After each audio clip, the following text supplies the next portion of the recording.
इस पाठशाला के मुखिया, इस पाठशाला के अध्यक्ष, यहाँ पर उपस्थित सभी छात्र, यहाँ पर उपस्थित सभी अध्यापक, मंच पर विराजमान श्री पवार साहब, श्री पाठक साहब और यहाँ पे उपस्थित सारे प्रियजन, आज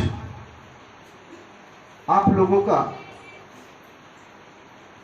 जो सम्मान हो रहा है इस प्रतियोगिता में क्रमांक प्राप्त करने के लिए, इसके लिए मैं आपका अभिनंदन करता हूं।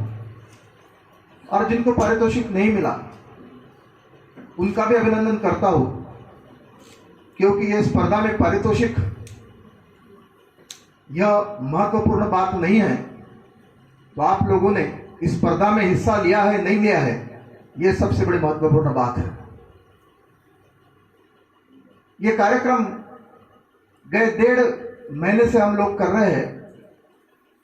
इसके पीछे की भूमिका है कि लोगों तक कानून के विषय में जनजागृति पहुंचे। 70 साल हो गए आजादी मिलके, लेकिन आज भी देहातों में, ग्रामों में, जहां पे ट्राइबल एरिया कहते हैं, वहां तक हम नहीं पहुंच सके।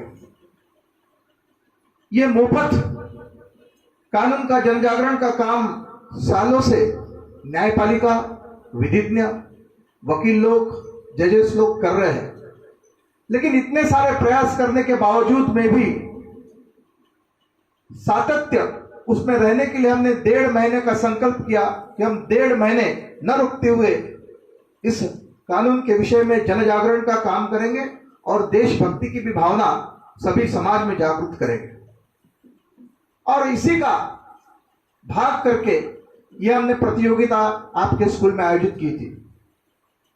आपके सारे गुणों को देख के सही में मैं धन्य हो गया।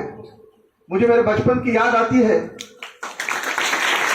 मैं भी आपके जैसा ऐसी ही प्रतियोगिता में बड़े उत्साह से हिस्सा लेता था और वो सारे ज्ञान का उपयोग मैं जब न्यायपालिका में 30 साल पहले आया तब से मुझे होना शुरू हो गया। मैं समझता हूं कि महात्मा जी कहते थे कि मेरा छात्र सभी गुणों से परिपूर्ण हो। वो कहते थे कि education, I mean it is the growth of spirit. He has emphasized the point spirit firstly. It is a growth of spirit, it is a growth of body, it is a growth of psychology. Education, I do not mean that it is only literacy. केवल अक्षर ज्ञान होना मुझे अभिप्रेत नहीं है। मैं चाहता हूं कि मेरे देश का छात्र पूर्ण रूप से विकसित हो और चरित्रवान हो, उसका उत्तम चरित्र हो, यह मैं चाहता हूं। और उन्होंने बुनियादी शिक्षा पद्धति की उन दिनों में स्थापना की थी।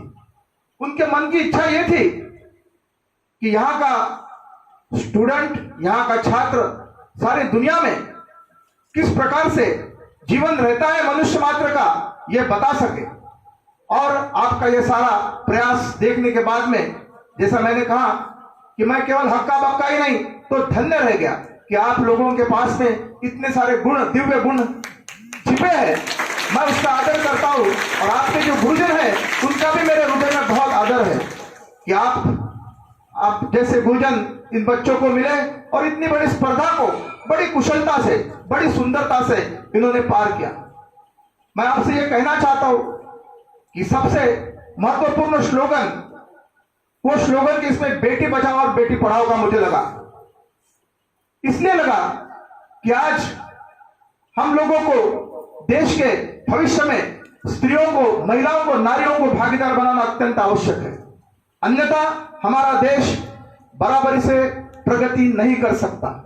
और इसीलिए आप देख रहे हो कि हिंदुस्तान में एयरफोर्स के विमान, एयरफोर्स के हवाई जहाज भी लड़कियां चला रही है।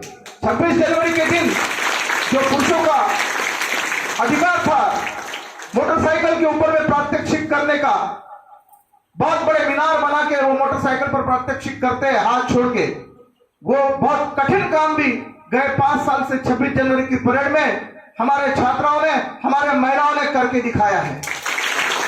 आप जानते हो सुनीता विलियम भी इसी देश की है। आप जानते हो इस देश में जनार्दन श्रीमती जी इंदिरा जी भी प्रधानमंत्री रही है। आप जानते हो इस देश की राष्ट्रपति भी एक महिला रही है। आप जानते हो इस देश की पार्लियामेंट की प्रमुख स्पीकर भी एक महिला रही है। और महिलाओं को भेदभाव करना या महिलाओं को कम शक्ति का समझना यह आज के काल में उचित बात नहीं है। और से महिलाएं ज्यादा पुरुषों से सशक्त है, ऐसा साइंस कह रहा है और ऐसा विज्ञान कह रहा है। और ये महिलाओं ने दिखा दिया है अपने कर्तव्य से कि वो आर्मी में भी आज सेवा कर रही है, आज एयरफोर्स में भी सेवा कर रही है।